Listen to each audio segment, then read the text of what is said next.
नमस्कार, साफ संदेश से मैं अनिल कौशिक। न्यूज अपडेट 7 बजे कार्यक्रम बादरा आसपास में आप सभी दोस्तों का स्वागत है। दोस्तों, कार्यक्रम की शुरुआत करेंगे आज से मुख्य खबर से, और मुख्य खबर से पहले हम आपको समीक्षा के बारे में बताएं तो आज समीक्षा करेंगे दोस्तों बादरा के राजनीतिक विषय पर, और विशेषकर युवाओं के ऊपर चर्चा करेंगे। दोस्तों, कौन कौन से युवा किस प्रकार से आगे बढ़ रहे हैं और आने वाले विधानसभा चुनाव में क्या वो अपनी ताल ठोक सकते हैं, और ताल ठोक सकते हैं तो किस में कितना दम रहेगा। दोस्तों, इसके ऊपर विस्तार से हम चर्चा करने वाले हैं।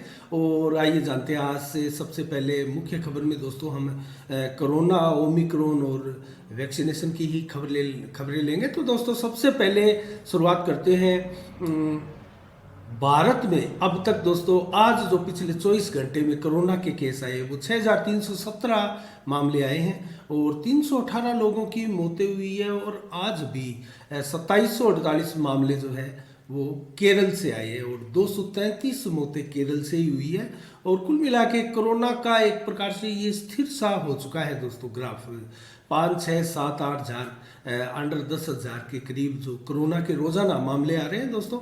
और सक्रिय मरीज अगर भारत में देखें तो दोस्तों 78,190 आज की डेट में सक्रिय मरीज कोरोना के भारत में है। और रिकवरी रेट देखें तो रिकवरी रेट काफ़ी अच्छा है भारत का। वर्तमान में अगर रिकवरी रेट आज की डेट में देखें तो 98.40% रिकवरी रेट है, तो बहुत अच्छा रिकवरी रेट है। और कुल मिला के ओमिक्रॉन की अगर चर्चा करें तो दोस्तों 221 मामले आज डेट तक दोस्तों ओमिक्रॉन के भारत में आ चुके हैं। और ओमिक्रॉन ठीक है तेजी के साथ जरूर बढ़ता हुआ दिखाई दे रहा है, और इसको लेकर विशेषज्ञ अपनी अलग अलग राय दे रहे हैं, लेकिन इससे कहीं कोई ज़्यादा डरने वाली बातें हमें दिखाई ज़्यादा नहीं दी। लेकिन दोस्तों, अगर अमेरिका, ब्रिटेन आदि देशों का हाल देखें तो दोस्तों इससे डरने की आवश्यकता है, क्योंकि ब्रिटेन में अब तक 50,000 ओमिक्रॉन के मामले पाए जा चुके हैं दोस्तों, 50,000।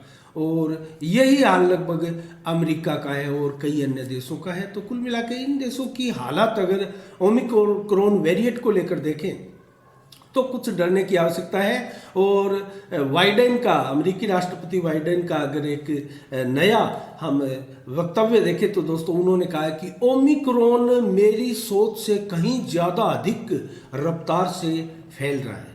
और दोस्तों WHO की चेतावनी देखें ताज़ा लेटेस्ट, तो WHO ने सभी देशों को आगाह किया है कि जल्द से जल्द वैक्सीनेशन प्रक्रिया को पूर्ण करें सभी देश, ओमिक्रॉन से अगर बचना है तो। दोस्तों, ओमिक्रॉन को लेकर WHO की भी चेतावनी है, और ब्रिटेन जैसे देश में 50,000 से अधिक ओमिक्रॉन के वेरिएंट के मामले हैं, और भारत में भी 221 तक ये रफ्तार पहुंच चुकी है। और दोस्तों दिल्ली में 57 ठीक होने वालों की रफ्तार अगर बताएं तो 221 में से 90 लोग ठीक हो चुके हैं भारत में, ठीक होकर घर जा चुके हैं, रिकवर हो चुके हैं। तो ओमिक्रॉन के मरीज भी दोस्तों ठीक हो रहे हैं। लेकिन राजस्थान में दोस्तों 4 मरीज बढ़े हैं पिछले 24 घंटे में, तो राजस्थान से फिलहाल ठीक है। पीछे जो 18 मरीज थे दोस्तों, 18 के 18 ठीक होकर घर जा चुके हैं।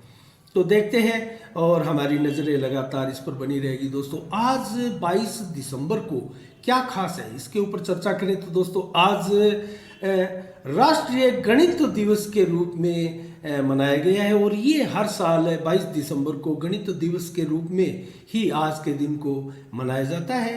क्यों मनाया जाता है इसके ऊपर हम आपको बताएं तो दोस्तों भारत के महान गणितज्ञ दोस्तों हुए हैं, उनका आज जन्म दिवस भी है। श्रीनिवास रामानुजन दोस्तों, उनका ये महान गणितज्ञ, इनके बारे में कुछ रोचक बातें मैं आपको बताऊंगा दोस्तों।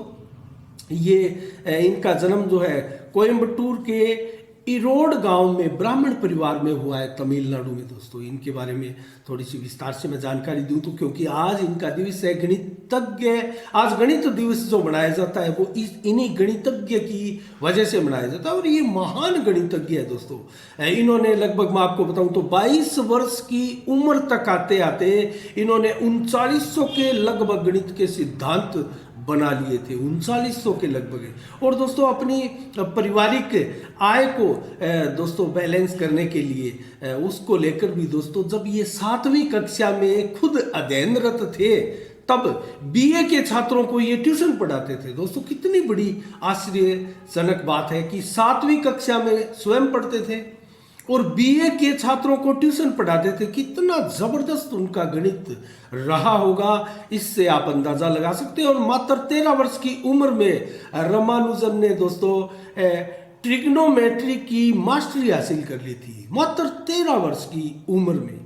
और इसके अलावा भी दोस्तों मैथ गणित में जो महारत इनको हासिल थी, स्कूल के समय को देखें तो अन्य विषयों में, सभी विषयों में ये फेल हुए थे दोस्तों। गणित को छोड़कर सभी विषयों में फेल हुए थे। तो बहुत सी रोचक जानकारियां हैं इनके बारे में दोस्तों। ये महान गणितज्ञ है, इसमें कतई कोई साइंस नहीं है।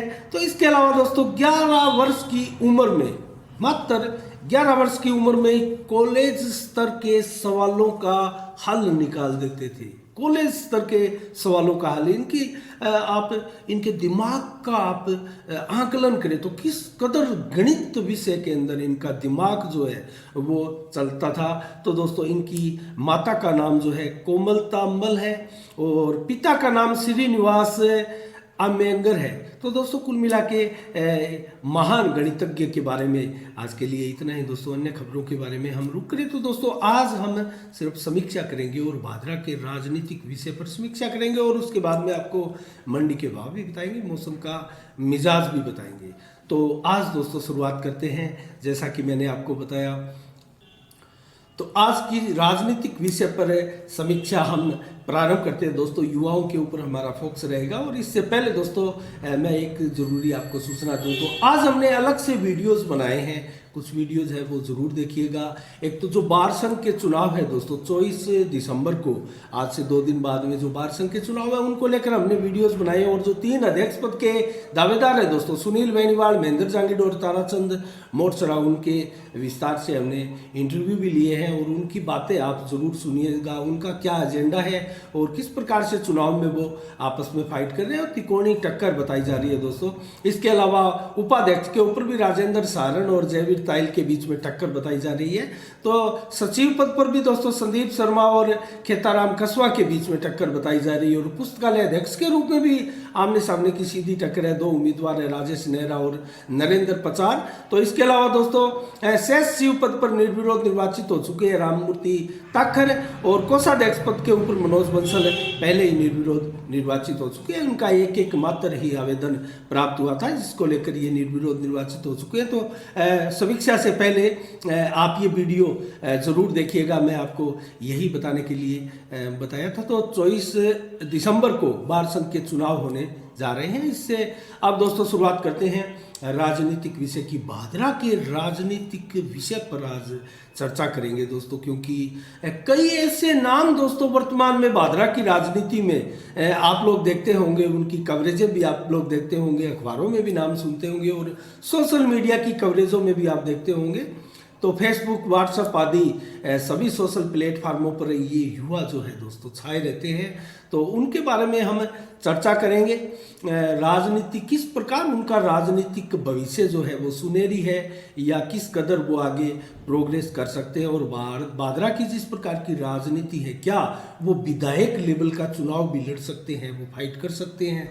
और अगर वो चुनाव विधानसभा लेवल का चुनाव अगर वो लड़ते हैं तो कहाँ तक उनको सफलताएं मिल पाती है, कितना दमखम उनमें है दोस्तों। आज उनके ऊपर हम विस्तार से चर्चा करने वाले हैं।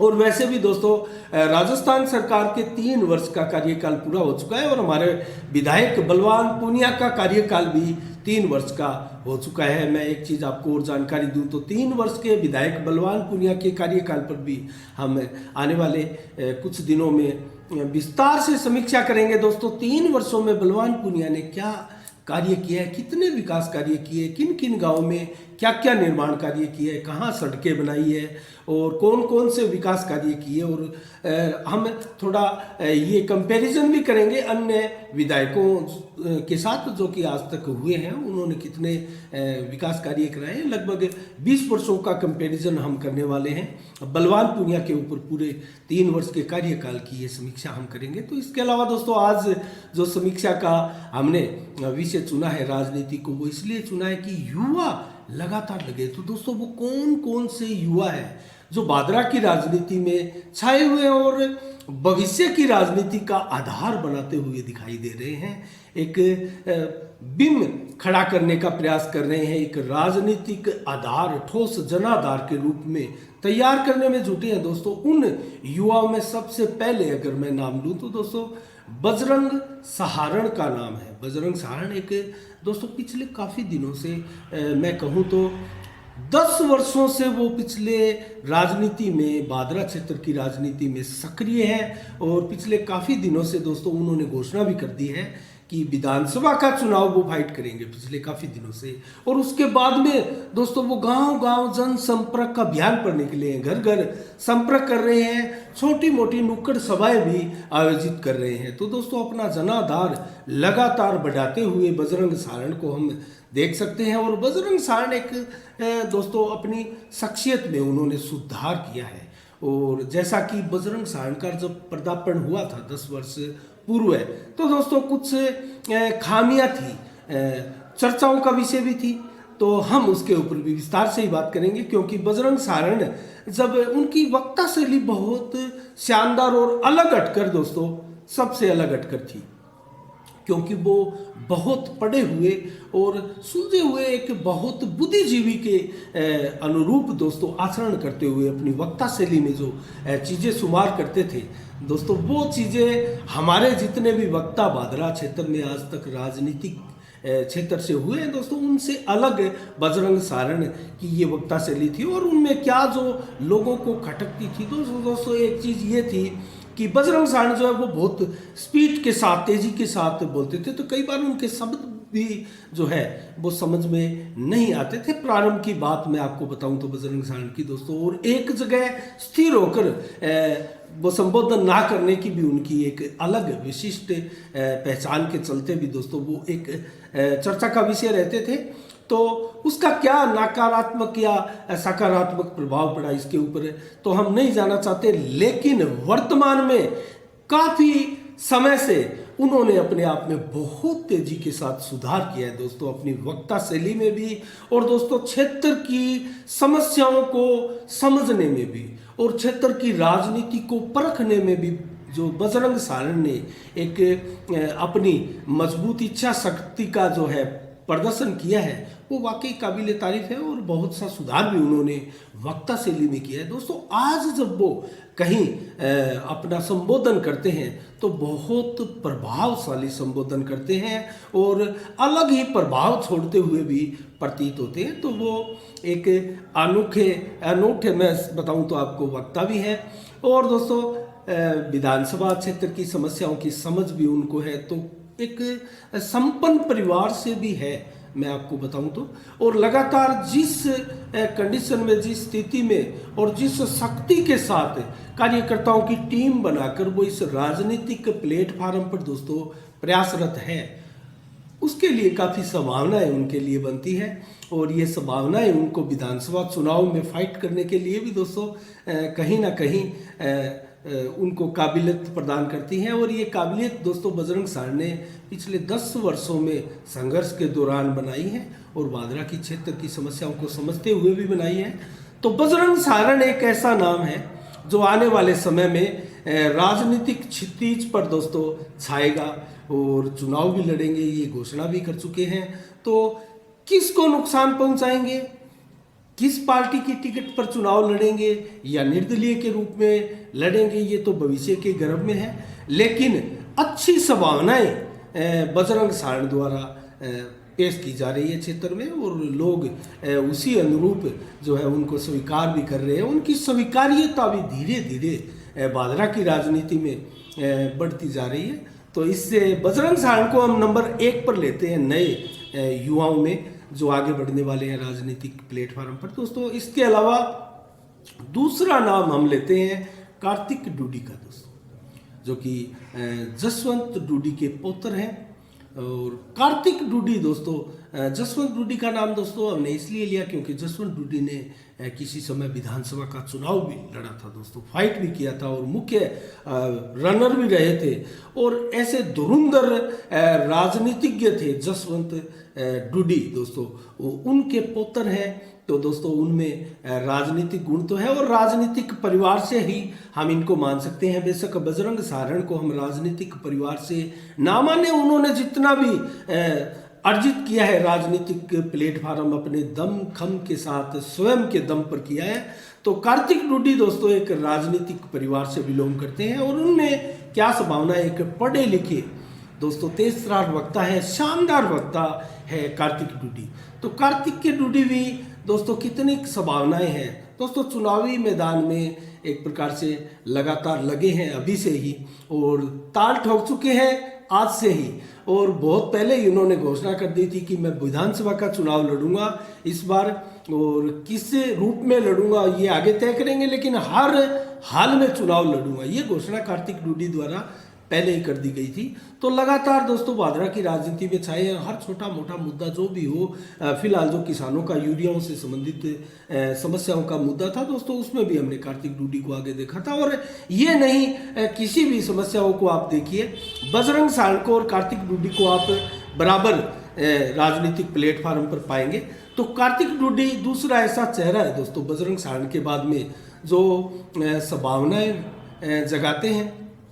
ठीक है, अभी इतना बड़ा नाम नहीं है कि किसी बड़े विधायक कैडर के नेताओं को बहुत बड़ा नुकसान पहुंचा दे, इतना अभी दमखम इनका नहीं बना होगा, लेकिन दोस्तों अपना वजूद दिखा सकते हैं और अपना एक प्रकार से जितना प्रभाव उन्होंने बनाया है, जितना उन्होंने प्लेटफॉर्म तैयार किया है, उस प्लेटफॉर्म पर एक नेता के रूप में स्थापित होने जा रहे हैं कार्तिक डूडी, इसमें कतई संदेह नहीं है। और युवाओं में नंबर 2 पर हम कार्तिक डूडी को मान सकते हैं। इसके अलावा दोस्तों चर्चा करें, बहुत से युवा हैं अभी भी जिनमें चर्चा करें तो राजेंद्र सोनी फौजी जो है रिटायर्ड फौजी दोस्तों, वो भी एक समाज सेवी की भूमिका में लगातार हमें दिखाई दे रहे हैं। और जिस प्रकार की सक्रियता दिखाई दे रहे हैं दोस्तों, कहीं ना कहीं उनके दिमाग में ये भी है कि हम भी विधानसभा का चुनाव का फाइट करें। और दोस्तों अभी इस प्रकार की घोषणा तो उन्होंने नहीं की है। इसके अलावा दोस्तों बलवंत सैनी का नाम भी है। बलवंत सैनी भी एक ऐसे युवा है दोस्तों, लगातार चर्चा का विषय भी है। और भादरा कस्बे की राजनीति में तो उनका कोई सानी नहीं है, वो बहुत शानदार राजनीति लगातार करते आ रहे हैं और काफ़ी वर्षों से संघर्षशील भी हैं। तो उनका भी क्या रहता है रवैया आगे देखेंगे, लेकिन ये युवा है, उनमें संभावनाएं हैं और काफ़ी संभावनाएं हैं। इसके अलावा दोस्तों सतपाल नेहरा जो कि जयदीप डूडी के साथ उनका एक मजबूत स्तंभ माने जाते हैं और जयदीप डूडी के कर्ता धर्ता दोस्तों सतपाल नेहरा को माना जाता है। और सतपाल नेहरा एक बहुत बड़ा नाम भी है, लगातार ये अपने क्षेत्र में ग्राम पंचायत में सरपंच का चुनाव भी फाइट करते हैं, जीतते हैं और वर्तमान में दोस्तों ब्लॉक कांग्रेस के देहात के अध्यक्ष भी हैं। तो सतपाल नेहरा भी एक बहुत बड़ा नाम है दोस्तों, लेकिन जब तक जयदीप डूडी का नाम रहता है दोस्तों तब तक सतपाल नेहरा अपने कदम आगे नहीं बढ़ाएंगे, इसमें कतई संदेह नहीं है, क्योंकि ये बहुत ही ईमानदार और विश्वास पात्र माने जाते हैं जयदीप डूडी के। तो जयदीप डूडी का ही जिक्र कर लेते हैं दोस्तों, आजकल गाँव में फिरते हैं, क्योंकि अकेले युवाओं के लिए ये समीक्षा हमने नहीं बुलाई है, युवाओं का विशेष तौर से हम जिक्र कर रहे हैं। लेकिन जयदीप डूडी के बारे में बताऊं तो लगातार गाँव में दोस्तों जनसंपर्क अभियान में जुटे हैं। ऐसे जनसंपर्क अभियान में जो वो 76,000 वोट लेकर भादरा के विधायक बने थे, उस समय दोस्तों उनको देखा गया था लास्ट समय में इस तरह ताबड़तोड़ जनसंपर्क अभियान में लगे थे। उसके बाद में उनकी राजनीति में एक फीकापन आया दोस्तों, उनकी राजनीति एक प्रकार से भटक सी गई थी मैं कहूँ तो। और कुछ उनके ऐसे डिसीजन भी रहे राजनीति के रूप में, तो वो डिसीजन कहीं ना कहीं उनकी राजनीति को बहुत पीछे धकेल चुके थे दोस्तों। तो उनका एक प्रकार से बलवान पूनिया के साथ आना दोस्तों और उनकी एक प्रकार से बी टीम के रूप में भी नजर आना कहीं ना कहीं राजनीतिक रूप से उनको बहुत हानि पहुंचाने वाला कदम था।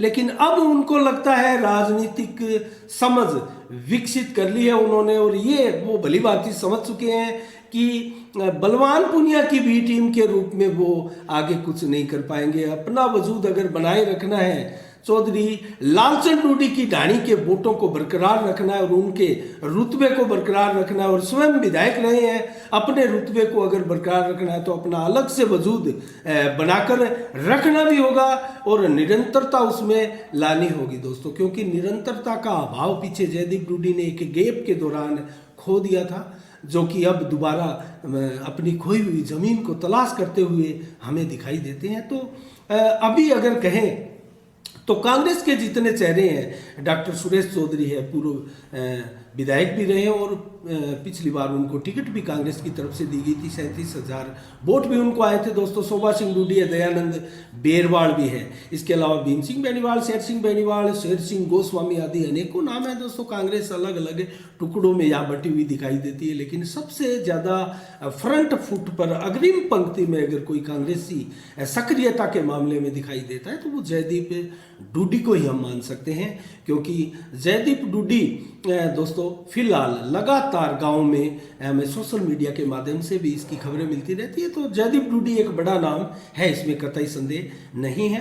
तो दोस्तों इसके अलावा कौन सा ऐसा चेहरा है भादरा में जो बहुत बड़ा है, युवा भी हम इसको मान सकते हैं, तो एक नाम है भाजपा की तरफ से दोस्तों अगर कहें तो अशोक सैनी का नाम, अशोक सैनी का नाम जरूर इसमें लेना पड़ेगा, क्योंकि अशोक सैनी के बगैर युवाओं की जो ये कामयाब युवाओं की ये जो चर्चा है दोस्तों वो अधूरी रहेगी। अशोक सैनी का नाम भादरा विधायकी क्षेत्र में इसलिए नहीं ले सकते दोस्तों क्योंकि उन्होंने यहाँ से चुनाव लड़ने का लगभग मन जो है वो अपना कैंसिल कर दिया है। वो एक प्रकार से स्टेट की राजनीति में मशगूल हो चुके हैं, और जिस प्रकार से वो भाजपा के मूल भाजपा में मंत्री पद पर प्रदेश के संगठन में दोस्तों कार्यरत हैं, और इस वक्त दोस्तों उनकी राजनीति देखें तो भादरा के सबसे अधिक कामयाब राजनीतिज्ञ के रूप में अशोक सैनी है दोस्तों। उनको पंजाब की कमान भी सौंपी गई है, एक प्रकार से प्रभारी बनाकर, बहुत से विधानसभा क्षेत्रों के प्रभारी के रूप में उनकी नियुक्ति पंजाब में है, और फिलहाल वो पंजाब की राजनीति में भाजपा की जो कवायद है भाजपा को जो है बढ़ाने का और सिलसिला चलाए हुए हैं। तो कुल मिला के अशोक सैनी जो है वो भादरा की राजनीति का एक बहुत चमकता सितारा हम कह सकते हैं दोस्तों, बहुत बड़ा नाम है।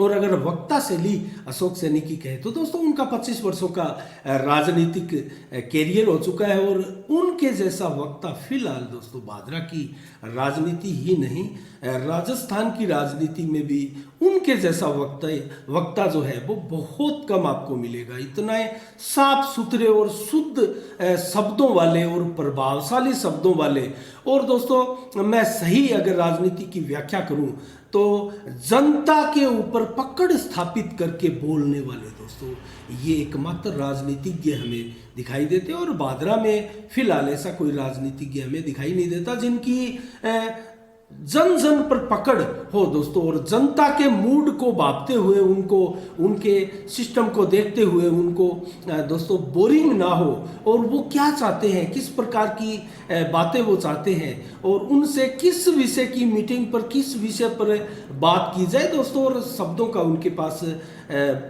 भंडार हो चला है, क्योंकि वो दोस्तों एक आरएसएस से निकले हुए भी नेता है। तो आरएसएस से निकले हुए प्राय सभी नेता जो है वो वक्ता शैली में दोस्तों कहीं मार नहीं खाते हैं, जैसा कि कामरेड नेता बोलते हैं और नॉन स्टॉप बोलते हैं, जिस प्रकार से उनकी पकड़ होती है राजनीति पे और वक्ता शैली पे दोस्तों, उसी प्रकार की अशोक सैनी की पकड़ है। तो अशोक सैनी ये एक अलग मुकाम इनका मान सकते हैं। और भाजपा का जिक्र करें तो दोस्तों संजीव बेनीवाल लगातार भाजपा की कमान संभाले हुए हैं और लगातार लगे हैं, और भाजपा में कोई फूट स्थानीय स्तर पर हमें दिखाई नहीं देती दोस्तों, क्योंकि संजीव बेनीवाल अकेले ही ऐसे टिकट के दावेदार के रूप में निरंतर अपना घोड़ा दौड़ाए हुए हैं राजनीतिक मैदान में। अशोक सैनी का नाम बहुत पहले और पिछली विधानसभा का चुनाव अगर देखें तो अशोक सैनी का नाम था और अलग अलग गुट के रूप में भी दिखाई देता था, लेकिन आज अशोक सैनी और संजीव बेनीवाल की टीम का आपस में विलय हो चुका है, और उसके सर्वमान्य नेता एक प्रकार से क्षेत्र के संजीव बेनीवाल बन चुके हैं। तो संजीव बेनीवाल को इसका कहीं ना कहीं फायदा भी मिलता है, और कांग्रेस में जो फूट है दोस्तों उसका आगे क्या नतीजा रहता है और किसको कांग्रेस की कमान सौंपी जाती है और कौन युवा भादरा की राजनीति में विधानसभा चुनावी ताल ठोकने में कामयाब रहता है। और कितना कामयाब रहता है, बजरंग सारण भी है, कार्तिक डुड्डी भी है, बलवंत सैनी भी है, राजेंद्र फौजी भी है और सत्यपाल नेहरा भी है, और भी कई युवा हैं दोस्तों, उनके ऊपर भी आगे विस्तार से हम चर्चा करेंगे। तो आज की दोस्तों समीक्षा में इतना ही। अब जल्दी से हम आपको मंडी के भाव बता देते हैं दोस्तों। तो शुरुआत करते हैं हम नौहर मंडी से। दोस्तों नौर में चना 4720 रुपये, अरंड 6376 रुपये, गुआर 5780 रुपये और तिल दोस्तों 12695 रुपये, मोट 5715 रुपये और मूंग 6535 रुपये और मूंगफली 6031 रुपये प्रति कुंटल रही। जबकि पीली बंगा में कपास 8602 रुपये, गुआर 5625 रुपये, मूंग 4880 रुपये। जबकि हनुमानगढ़ मंडी में गेहूं 1755 और चना दोस्तों 3700 रुपये, जबकि गुआर 4161 रुपये रहे। जबकि रावतसर मंडी में दोस्तों गुआर 5631 रुपये और गेहूं 2044 रुपये, सरसों के भाव 7530 रुपये, जबकि तिल के भाव 10,871 रुपये रहे। और कपास के भाव जो दोस्तों रावतसर मंडी में 8710, अरंड के भाव 5500 और मूंग के भाव 5930 रुपये रहे। जबकि मूंगफली 5570 रुपये प्रति कुंटल रही। जबकि मोट के भाव 6090 रहे। और संग्रिया मंडी में दोस्तों सरसों 7371, मूंग 5860 और ग्वार के भाव 5742, चना के भाव 4680, जबकि कपास के भाव 8686 और बाजरा 1765। जबकि दोस्तों आज की मंडी के भाव यही है। और अब जल्द से आपको हम मौसम का मिजाज बताएं तो दोस्तों आज दिन भर धूप और बादलों की लुका छिपी रही और 4 से 11 किलोमीटर की रफ्तार से हवाएं चली और मौसम एकदम साफ रहा था। और रात्रि को भी दोस्तों मौसम साफ रहने की भी उम्मीद है और लगभग 50 से 60% बादल भी छाए रहेंगे और 11% हवा भी चलेगी। 11 किलोमीटर की रफ्तार से हवा भी चलेगी। 23 दिसंबर को कल का तापमान क्या रहने वाला है दोस्तों? 13 से 19 डिग्री टेम्परेचर सुबह रहेगा, 21 से 24 दोपहर को और 17 से 21 डिग्री टेम्परेचर कल शाम को रहने वाला है। और लगभग 7 से 18 किलोमीटर की रफ्तार से हवाएं चलेगी दोस्तों। सुबह 84% बादल होंगे तो दोपहर को 39 और शाम को 62 और रात्रि होते होते 100% बादल छा जाएंगे। 14 से 15 डिग्री टेम्परेचर रात्रि को 12 बजे तक रहेगा। उसके बाद में दोस्तों टेम्परेचर 10 से भी नीचे आने की संभावना है। उसके बाद में 14 किलोमीटर की रफ्तार से रात भर हवा चलेगी, जबकि धुंधला रहेगा मौसम, बरसात की कहीं कोई गुंजाइश दिखाई नहीं देती। तो दोस्तों आज के 7 बजे के कार्यक्रम में इतना ही। कल ठीक शाम 7 बजे फिर आपसे रूबरू होते हैं नई खबरों के साथ, नई समीक्षा के साथ। तब तक के लिए दोस्तों आप अपना बहुत बहुत ख्याल रखिएगा। मुझे दीजिएगा इजाजत। साफ संदेश से मैं अनिल कौशिक। नमस्कार। जय भारत, जय जय राजस्थान।